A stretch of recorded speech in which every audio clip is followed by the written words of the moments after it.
Welcome to my YouTube channel. Hi friends, हम भाषा शिक्षण के जो पहली इकाई है भाषा का स्वरूप और साहित्य में जो विषय है उस विषय को आगे बढ़ाएंगे। इसमें भाषा और साहित्य मनुष्य या मानव समाज को विधाता की ओर से सबसे बड़ा वरदान मिला है, वह भाषा का ही है। भाषा के बिना मनुष्य समाज की दशा कितनी सोचनीय होती है, इसकी जानकारी पशुओं, पक्षियों तथा कीड़े पतंगों आदि के दयनीय जीवन क्रम को देखने से भली भांति हो सकती है। यहाँ पशुओं, पक्षियों तथा कीड़े पतंगे आदि दयनीय जीवन क्रम को देखने से भली भांति हो सकती है। भाषा का एक महत्व भाषा का महत्व एक अन्य दृष्टि से भी आंका जा सकता है। आंका माने प्रकट कर सकता है। वह समाज, जाति अथवा राष्ट्र उन्नत समझा जाता है जिसका साहित्य उच्च कोटि का हो। भारतीय समाज कितना उच्च था, कितना प्रगतिशील था, इसका अनुमान उसके उपलब्ध साहित्य से लगाया जा सकता है।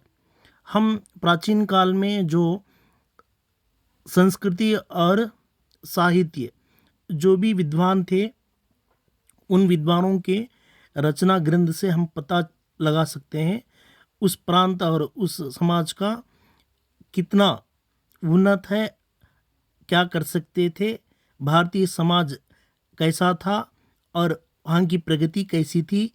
उस समय के साहित्यकार के रचनाओं से हम पता लगा सकते हैं।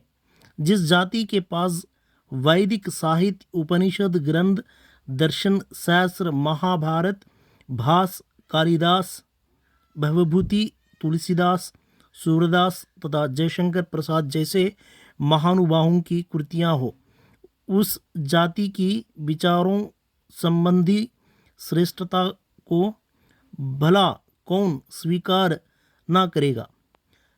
यहाँ प्राचीन काल के जो रचनाकार हैं, उन रचनाओं के साहित्य कृतियों के और रचनाकारों के नाम दिया गया है।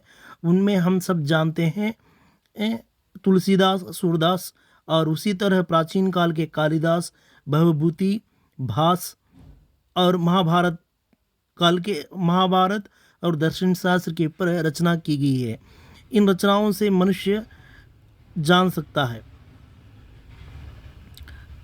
मनोभावनाओं की कृतियाँ हो, उस जाति की विचार संबंधी श्रेष्ठता को भला कौन स्वीकार ना करेगा। साहित्य को समाज का दर्पण कहा गया है। इस साहित्य को समाज का दर्पण कहा गया है। इस वाक्य को आचार्य रामचंद्र शुक्ल ने अपने रचना में कहा है तथा सामाजिक जीवन का प्रतिबिंब हमें साहित्य में उपलब्ध होगा। और जिस समाज का जीवन और जिस सामाजिक परिस्थितियों को हम साहित्य की रचनाओं से हम पता लगा सकते हैं। समाज के जैसे विचार होंगे, भावना होंगे, वैसा ही उसका साहित्य भी होगा। परंतु ये सब भावनाएं और विचार कौन से माध्यम के द्वारा अभिव्यक्त किया जा सकते हैं? भाषा के द्वारा ही हम इनका आकलन कर सकते हैं। हम अपने विचारों को प्रकट करना चाहते हैं, इसलिए हम जिस भी काल में हो, भाषा के माध्यम से और रचना के माध्यम से उस समय की साहित्यिक और सांस्कृतिक का पता लगा सकते हैं। भाषा के द्वारा ही हम उनका आकलन कर सकते हैं। बिना भाषा के माध्यम के हम इतने सुंदर तथा उच्च कोटि के साहित्य का सृजन करने में समर्थ ना हो सकते। उन्नत साहित्य से हमारा तात्पर्य है भाषा का व्यवहार सुंदर रूप में तथा विविध शैलियों में किया जाए। यहाँ साहित्य, उन्नत साहित्य का अर्थ कहते हैं कि उस समय का भाषा का व्यवहार भाषा का व्यवहार का अर्थ है उस समाज का लेन देन और रहन सहन के बारे में और उस तत्कालीन परिस्थितियों का वर्णन एक रचनाकार अपने सुंदर शब्दों में कर सकता है। इसलिए भाषा का जरूर होना। उपयुक्त सभी बातों के आधार पर हम भली भांति इस बात का अनुमान लगा सकते हैं कि हमारे सामाजिक, सांस्कृतिक तथा राष्ट्रीय जीवन में भाषा का महत्व कितना अधिक होता है। Thank you friend. आगे विषय हम बढ़ाएंगे, नेक्स्ट क्लास में हम आगे बढ़ाएंगे।